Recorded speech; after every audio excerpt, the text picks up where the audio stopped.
un podcast de Cooperativa.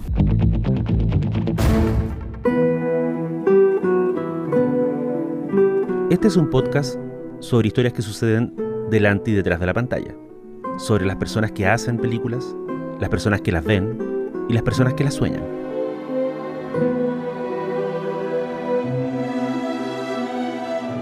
Soy Daniel Villalobos y esto es El Contador de Películas.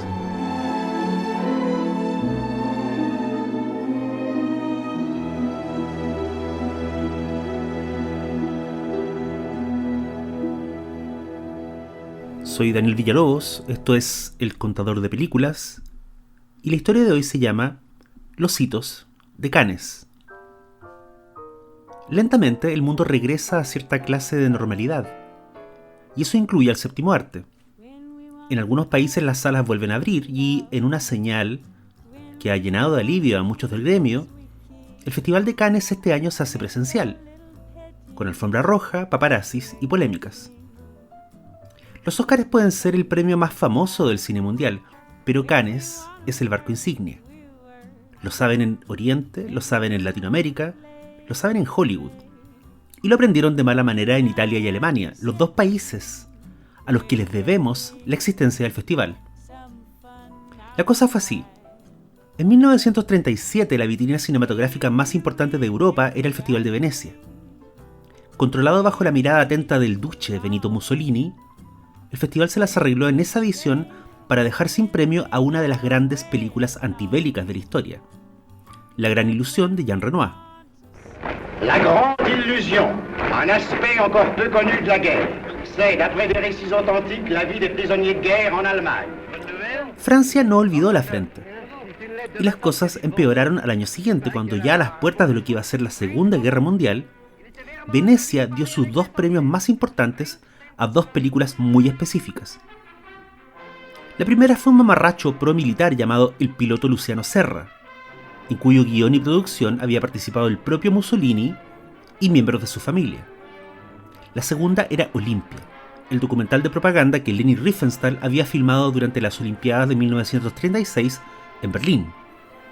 Olimpia fue premiada en Venecia a pesar de que las bases indicaban claramente que esa copa no podía ir a un documental.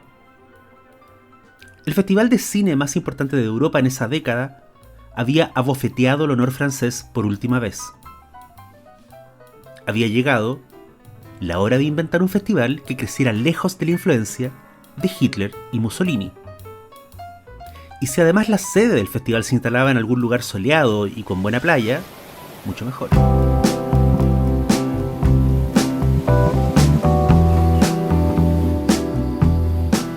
El rencor a los vecinos, el deseo de revancha y el amor a los desayunos en la costa. Ese fue el origen del Festival de Cannes. Sur la croisette, Nicole Croisy lance un grand rire de pacotille. Que de belles filles. La primera versión de Cannes, en 1939, tuvo un final abrupto al día de inaugurarse la muestra. Hitler invadió Polonia, todos los invitados del festival se devolvieron a sus casas y tendrían que pasar casi 7 años y toda una guerra para que se lanzara la segunda edición del certamen. Durante los años 50, el prestigio del festival solo creció. Se convirtió en el punto de encuentro de realizadores de cine-arte de todo el mundo y además se volvió una atractiva plataforma para que la industria de Hollywood presentara sus películas más prestigiosas en un entorno elegante antes de difundirlas por el resto de Europa. Esta contradicción ha creado ciertos roces históricos dentro y alrededor de Cannes.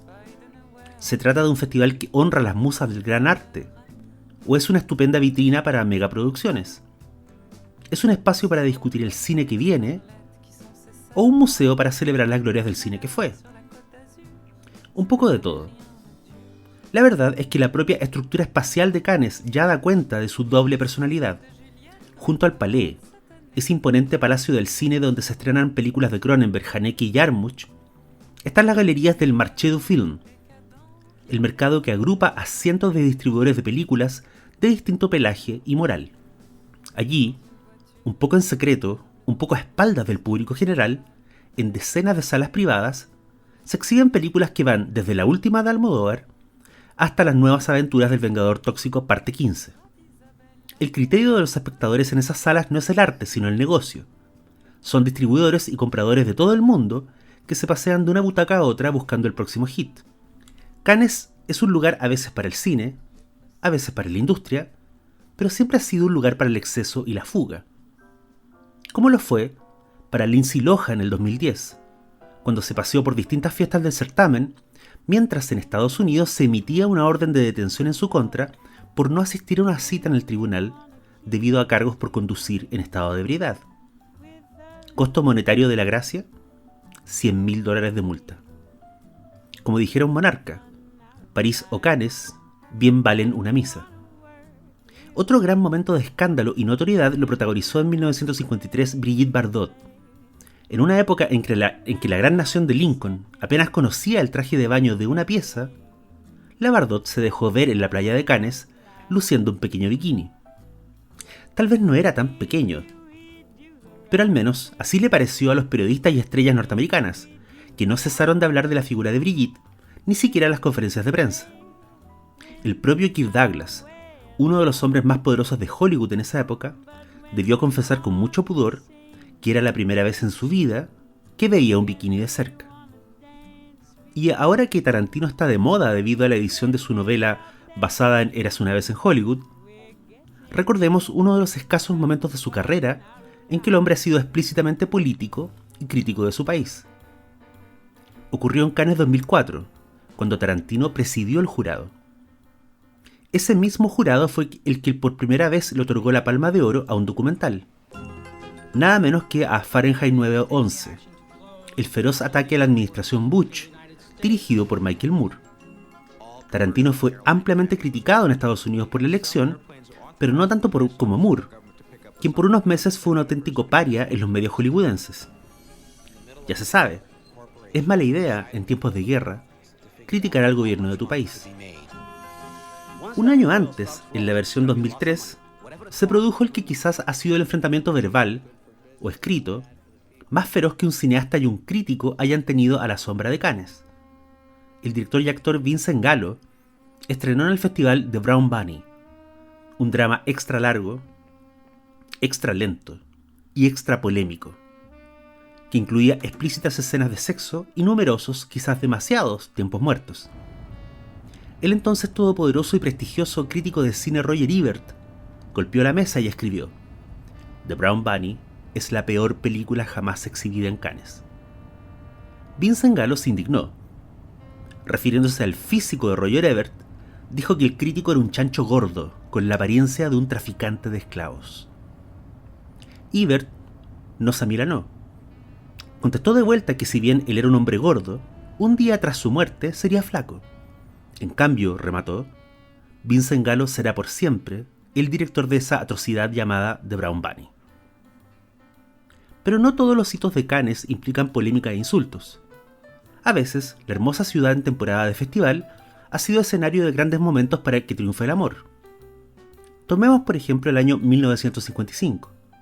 La rubia actriz Grace Kelly tuvo que asistir al festival a regañadientes, obligada por el estudio. Su desagrado no era por el clima o por la comida. Se había pasado meses filmando en la zona una película de Alfred Hitchcock llamada Para atrapar al ladrón, y no tenía deseo de ver Cannes de nuevo. Pero sus jefes la obligaron por contrato, y Grace Kelly asistió a la versión de ese año. Y fue ahí donde conoció a un príncipe llamado Reiniero de Mónaco, quien la cortejó, le pidió que la acompañara a viajar por Europa, y más temprano que tarde le ofreció matrimonio.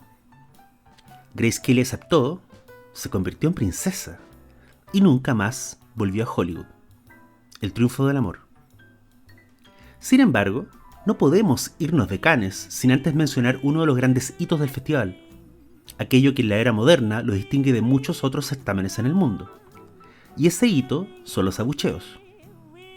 La historia de películas y directores que han sido entusiastamente abucheados en Cannes es casi tan larga como la de aquellos que han sido aplaudidos. El público de Cannes, conformado por críticos, artistas, vecinos de la ciudad y turistas en general, es un monstruo grande que pifia fuerte. Por eso, mientras algunos cineastas han jurado venganza contra los abucheos de los que han sido víctimas en la ciudad francesa, otros los consideran una medalla de honor. En este segundo grupo está David Cronenberg, el director de clásicos como Cheers y La Mosca. En 1996, Cronenberg llevó a Cannes una de sus películas más extrañas e incomprendidas. Era una historia basada en un libro de J.G. Ballard sobre personas que se erotizaban con los accidentes de autos. Se llamaba Crash. The car crash is a liberation of sexual energy rather than a destructive event. La película fue abucheada en la premiere, fue abucheada en las funciones paralelas, y cuando en un gesto inédito el jurado le dio un premio especial a la audacia, Crash fue de nuevo abucheada mientras Cronenberg subía a recibir el galardón. Ese momento, afirmó después el cineasta, me parece uno de los minutos consagratorios de mi carrera.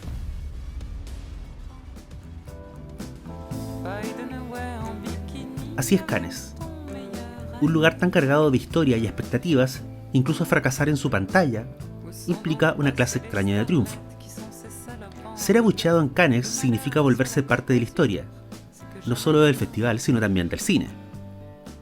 En un largo libro poema llamado Historias de Cinema, Jean-Luc Godard escribe: los norteamericanos siguen haciendo películas, pero dejaron de amarlas. Por eso no les importan, y por eso no entienden que nos importen tanto. Godard puede exagerar desde luego, pero es cierto que la historia del Festival de Cannes recuerda el viejo refrán de la cinefilia más vetusta: es tan corta la vida y tantas las películas.